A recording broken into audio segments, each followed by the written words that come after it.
amigos, bueno, con plena coyuntura respecto a lo que viene ocurriendo en el sur del país con las Bambas y bueno, que ha dejado un poco de lado la situación que viene dándose también respecto al caso de vez sobre los acuerdos firmados de colaboración que han sido sometidos al juzgado para que puedan ser revisados por el lado del control de legalidad.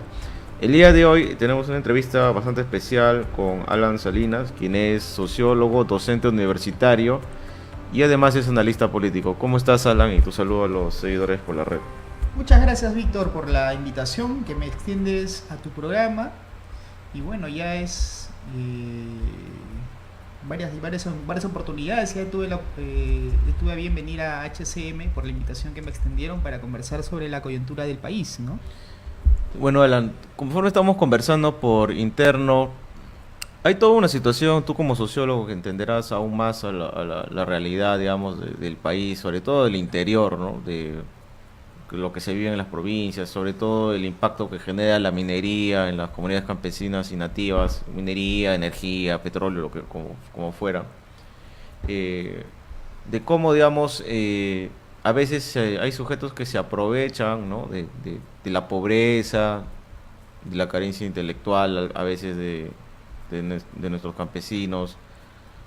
Y también mucho juega la criollada, ¿no? La situación de cómo tratan de aprovechar, pues, ¿no? De estas empresas pidiendo dinero, ¿no? Pero también hay a veces descuido por parte de estas empresas en no tener el estudio de impacto ambiental, de querer imponer condiciones a la contraparte que es la población, el tema de los ríos, en este caso la situación de los accesos.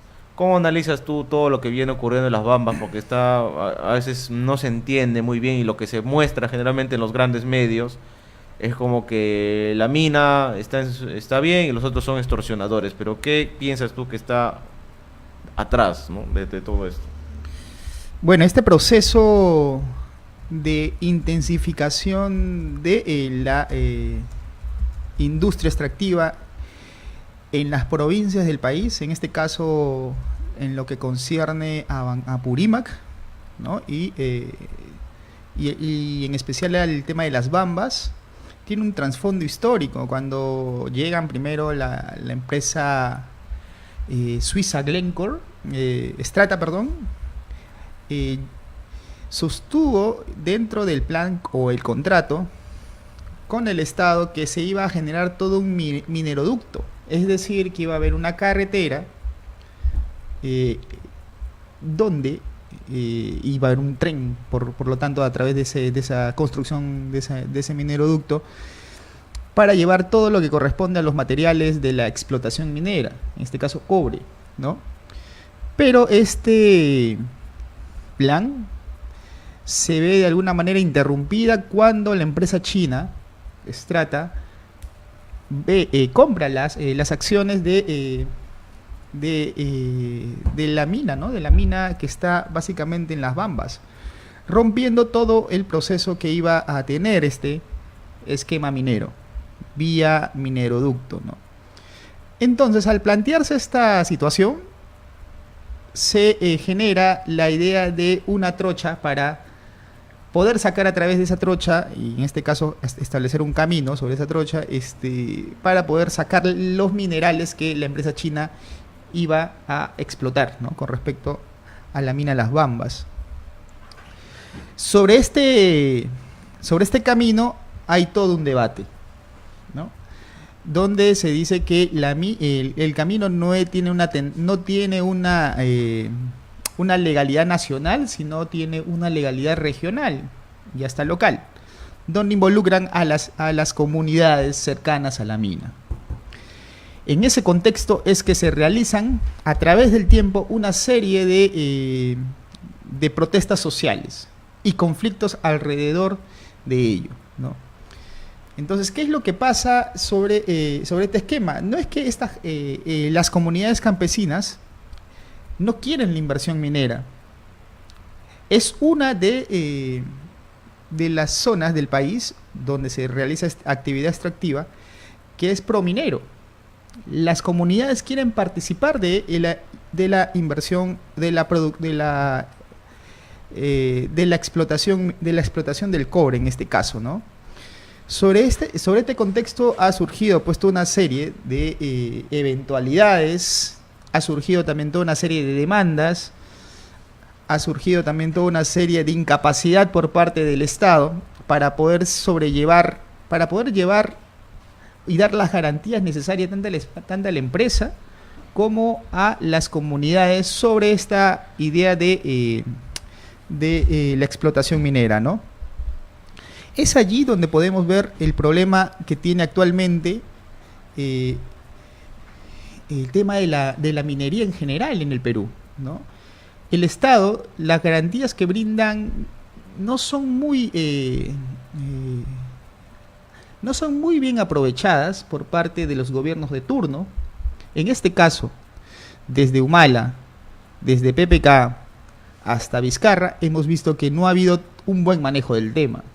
Sobre este escenario se plantea pues que las comunidades tienen que buscar su agenda de trabajo, su agenda de también negociación, y es allí donde aparecen operadores que mercantilizan la negociación del tema de la minería, de la extracción minera, y es el caso evidente que vemos actualmente por todos los medios de comunicación, como son los Chávez Sotelo, que son una empresa de abogados que tienen a bien siempre ellos pedir el 30% de lo que demanda la comunidad, el 30%, ¿no? Y sobre ese esquema realizan toda una serie de actividades legales como sociales, haciendo una serie de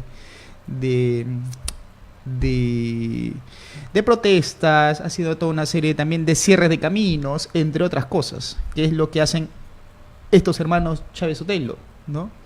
Entonces, esto es lo que podemos apreciar con respecto a la situación actual del problema de la minería en el Perú, ¿no? Y a la vez también plantear que la empresa minera no ha cumplido también con las condiciones que se había pactado con respecto a esta explotación del cobre en las Bambas, ¿no? Entonces, hay una serie de problemáticas. Hay una problemática que encierra diversas responsabilidades por parte de la empresa, por parte de la comunidad misma, que no han sabido a través del tiempo lograr ejercer una capacidad de gestión y que en la práctica ellos han ido aprendiendo también, ¿no? Y equivocándose a través de estas contrataciones, por ejemplo, como son a los Chávez Sotelo, ¿no? Y el Estado, que tiene una incapacidad de poder negociar antes que el conflicto se desarrolle, y bueno, no solamente antes que el conflicto se desarrolle, sino también cuando ya hay muertos, recién el Estado aparece, ¿no? Esto es lo que podemos ver actualmente en el país. Bueno, sí, ¿no? Efectivamente hay toda una situación, pero que es reiterativa, ¿no?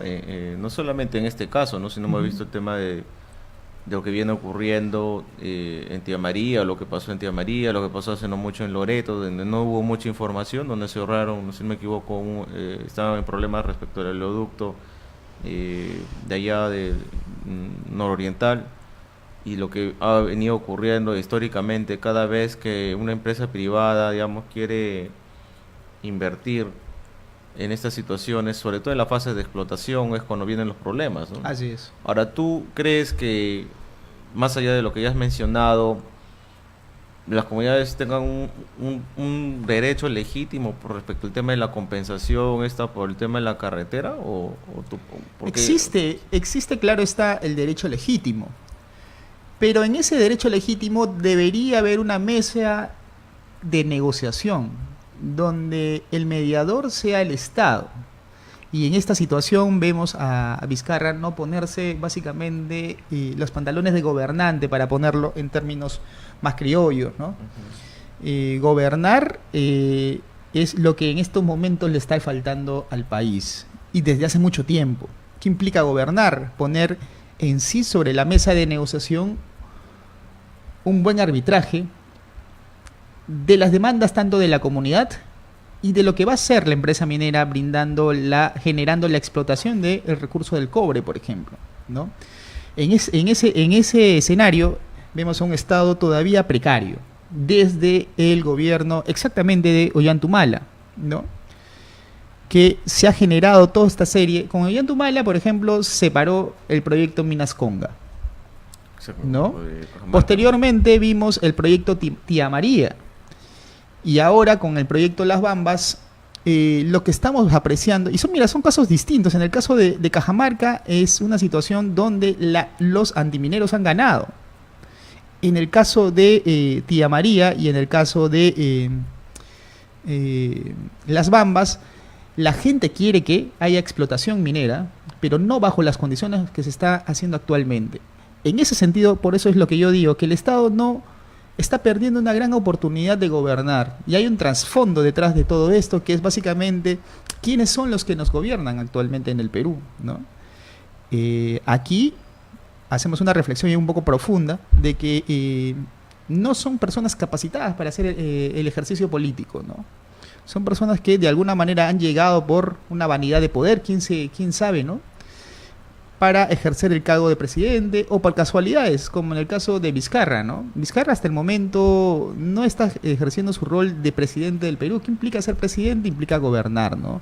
Ha hecho todo un espectáculo alrededor de la lucha anticorrupción. La lucha anticorrupción es importante en el país, pero esta lucha anticorrupción debe no solamente generar show, ¿no? Sino también debe generar políticas públicas que comiencen a tener eco en la sociedad en su aspecto más material de vida, no solamente en su aspecto más emocional a través de los medios de comunicación. Y eso es lo que no apreciamos hasta el momento. El conflicto de Las Bambas encierra un trasfondo que implica básicamente también de lucha contra la corrupción y de cómo gobernar el país. Y eso no lo estamos apreciando actualmente bajo el gobierno de Vizcarra, ¿no? Sí, bueno, efectivamente hay toda una situación que, digamos, si bien es cierto, desde el año 2004, durante el gobierno de Toledo, se concesionó y ahí pasó al lado, bueno, se iniciaron los estudios, pasó el preinversión, todo el tema del proceso de licitación, hasta que se ganó y bueno, se empezó la parte de explotación. Pero yo pienso de que a pesar de que existen, digamos, ministerios, organismos que supuestamente deben ser o mediar en este tipo de situaciones, no se entiende cómo el Estado, o la falta de ausencia del Estado, su desinterés que siempre tiene que, y la falta de planeamiento, porque a la hora de la hora tienen siempre que ser una especie de apaga-incendios, ¿no? Que ahora, imagínate, una institución que no es el Estado, como es la Iglesia, ha decidido mediar, ¿no? Entonces, como tú bien mencionas, ¿no? De que es un tema de falta de políticas públicas, ¿no? Así Porque es. aunque en verdad todo está en el papel, ¿no? Porque uno revisa y revisa el CEPLAN y revisas los planes al 2021, 2022, 2030. En teoría todo existe, ¿no? Y Lo siempre que tenemos aquí como problema es el cumplimiento de la ley, ¿no? Por eso te digo claramente, Víctor, que aquí lo que falta es gobernar. Gobernar implica de alguna manera estar sujeto a todo lo que la ley te permite hacer. Y el Perú es uno de los países más avanzados en términos de legislación, de participación de las comunidades, de la sociedad civil organizada e individual en las decisiones públicas y en ciertos elementos de la economía del país. Entonces yo creo que, como bien lo ha señalado, no está utilizándose la norma que actualmente está vigente. Y si habría que efectuar algún tipo de cambio, se lo podría hacer. Eso es si se gobernara, para poder ver cuáles son los problemas que actualmente tiene la norma. Pero no sucede eso, pues. Se dedican básicamente a apagar el incendio cuando ya hay muertos de por medio, costos sociales de por medio, ¿no? el costo social siempre es alto, ¿no? En ese tipo de situaciones, ¿no? Así es, el costo social en el Perú siempre ha sido alto, ¿no? El Perú es un país de países, donde no solamente tenemos intereses económicos, intereses sociales, sino también intereses culturales. Y en sí, en una sociedad abierta, en una sociedad pluricultural, hay que saber aceptar este tipo de escenarios. Pero hay que saber también entender que gobernar este tipo de país implica ponerse a leer, pues, lo que hay en la norma, poder tener a su costado personas preparadas para manejar los destinos del país, ¿no? Pero, tiene el gran reto aquí el presidente del Consejo de Ministros, Salvador del Solar, de hacer algo, porque tiene dentro de su currículum haber estudiado sobre negociación, de una maestría, creo, en negociación intercultural, ¿no? Entonces yo creo que aquí podría hacer su prueba de fuego para ver cómo poder solucionar este tema de las bambas, ¿no?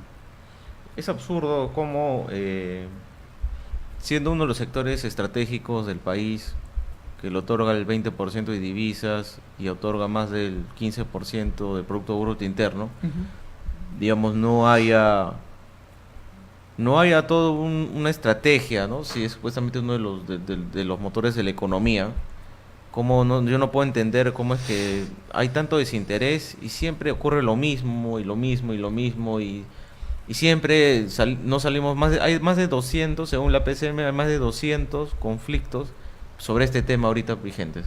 Bueno, de los cuales solamente se ha hecho público uno de estos, ¿no? Y cada vez que hay muertos o ya la situación está en Lima, como ocurrió con el terrorismo, recién se tratan de tomar acciones, mandando helicópteros, mandando personas, funcionarios, ¿no? Y eso es tonto, ¿no? Hay una serie de... Yo tuve una oportunidad de estar trabajando en el Ministerio del Interior y ver el tema del conflicto, los conflictos sociales. Y hay una serie hay una desorganización plena, ¿no? Entre el Ministerio del Interior, entre la Procuraduría de Orden Público, que se encarga de legalizar, de judicializar a los operadores que se aprovechan del conflicto, ¿no? Y la Policía Nacional del Perú. Cada uno trabaja por su lado, ¿no? Y no hay una real coordinación sobre el tema. Coordinando se podría solucionar los problemas que se tiene actualmente en el país. Y aparte no hay una consolidación de cómo está el mapa de los conflictos sociales en el Perú. Ellos utilizan básicamente lo que hay en la Defensoría del Pueblo. Entonces yo creo que el Estado en estos momentos sobre el tema de conflictos debería generar un programa sobre cómo debemos nosotros tener el mapa del Perú actualmente sobre la inversión minera, sobre la inversión en otros temas también, de agroexportación, por ejemplo, y a la vez también tener un mapa de conflictos sociales, como lo tiene la Defensoría del Pueblo, y sobre esto hacer como una especie de radiografía, ¿no? Sobre esta situación sociopolítica que hay. ¿Con qué fin? Con el fin de poder llevar adelante una mejor intermediación en situaciones que es inevitable que siempre haya de conflicto social, ¿no? Y no se llegue a los muertos que siempre vemos en cada noticia que hay cuando ya existe un conflicto social, ¿no? Sí, ¿no? Porque de verdad siempre es lo mismo, ¿no? Gobierno de Sí. Humala, gobierno de García, gobierno de Toledo. Bueno, en los tiempos de Fujimori no había mucho de esta situación, pero siempre han habido protestas, digamos que no solamente llegan a los grandes medios por ahí un interés, ¿no? Así es. Y ahora para finalizar, Alan, ¿cuál es tu opinión respecto a lo que, bueno, ya para terminar el tema de Odebrecht, ¿no? Bueno, toda la atención pública y la opinión pública y los medios están dirigidos ahorita sobre el tema de las Bambas, pero hay un tema que está por verse, ¿no?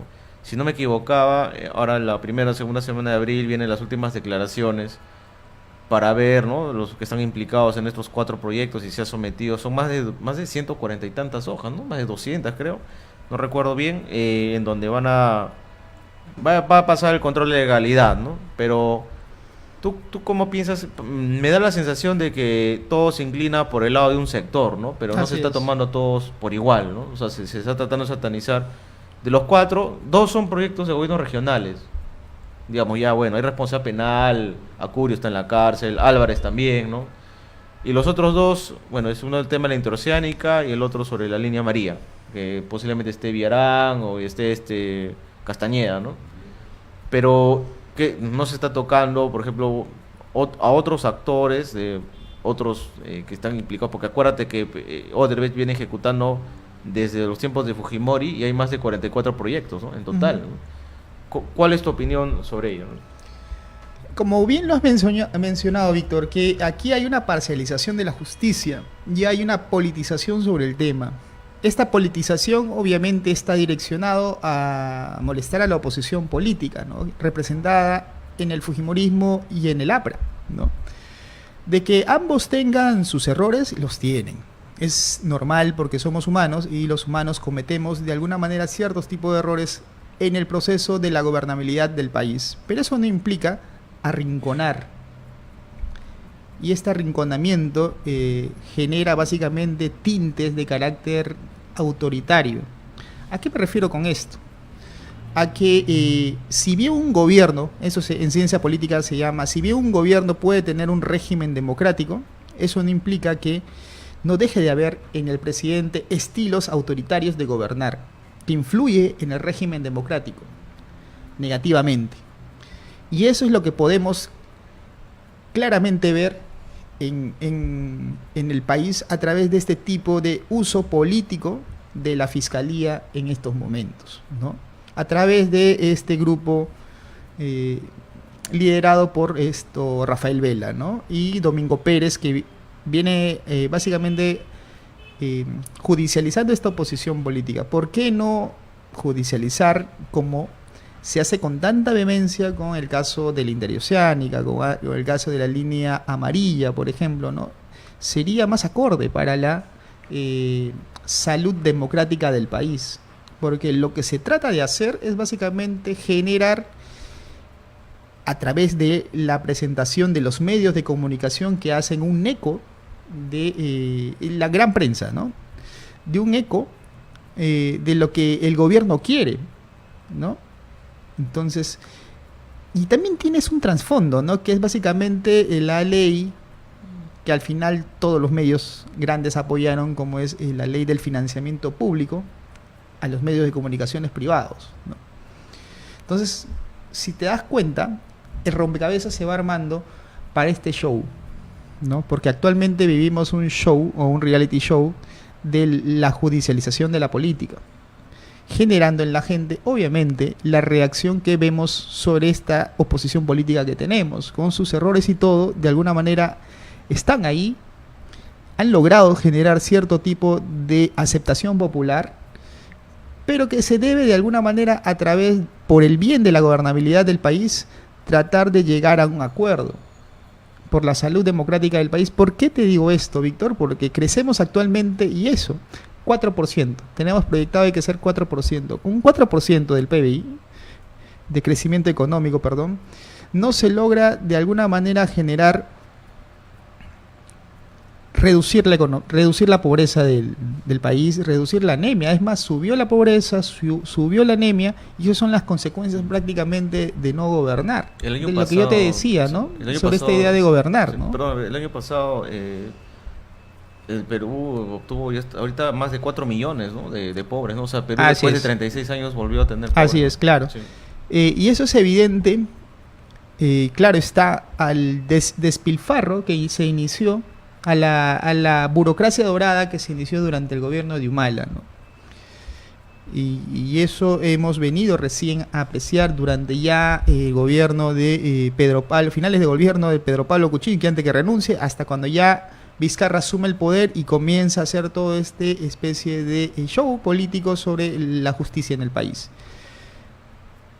Él dijo cuando asumió el gobierno, Vizcarra, que iba a hacer algo por el norte del país, que iba a construir escuelas, y que a partir del año 2019 se iban a crear 2 hospitales por cada región, mensualmente, ¿no? Y hasta el momento no hemos visto eso. O sea, eso no implica que no haya en ciertas partes o en ciertos momentos o meses de la actividad gubernamental eventualidades. Sí lo hay, pero hay que saber sortear esas eventualidades con un plan, ¿no? Para llevarse a cabo, y eso de alguna manera no se está viendo, ¿no?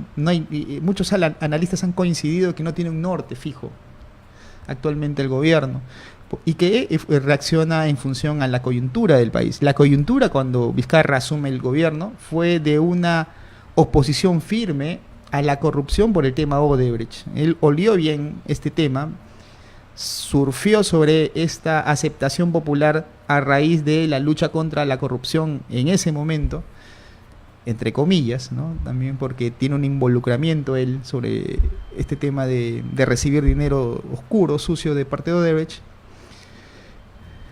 Pero después de bajar esa ola, que es lo que estamos viendo, básicamente porque ya es necesario que el país también comience a salir de esa ola emocional, es que vemos las Bambas, es que vemos el norte, es que vemos también el tema de la subida de la anemia en el país, la subida de la pobreza en el país, que no se ha visto un plan de acción para gobernar, ¿no? Eso es básicamente mi lectura sobre este momento actual, ¿no? Bien, bueno Alan, yo quiero agradecerte por tu tiempo y en verdad el tiempo siempre es tirano, ya se pasó más de media hora.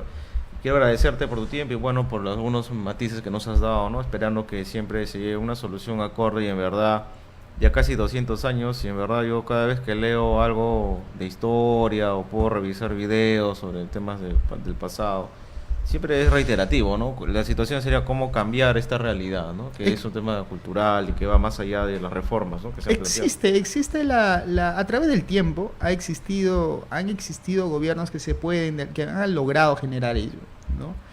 Yo creo que es necesario poner más énfasis en ciertas reformas para recuperar nuestra clase política, regenerar nuestra clase política, ¿no?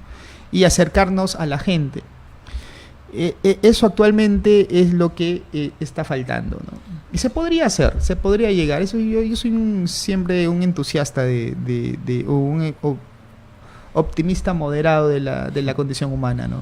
Sí, bueno, esperamos que eso se llegue, ¿no? Porque si en países nórdicos, en Así es. Europa, existe, digamos, la gente es más feliz porque existe mayor igualdad, digamos, creo que la situación se basa en el tema de igualdad de oportunidades, igualdad de la ley, ¿no? Ujú. Y para ello, digamos, existe, como tú bien mencionaste, la ley, el derecho, y por el lado otro lado tenemos los sistemas de gestión pública y Claro. la política que tiene que ir de la mano con todo ello, ¿no? Sí, claro, Bueno, evidentemente. gracias Alan, y bueno, será hasta un próximo viernes en otro próximo programa.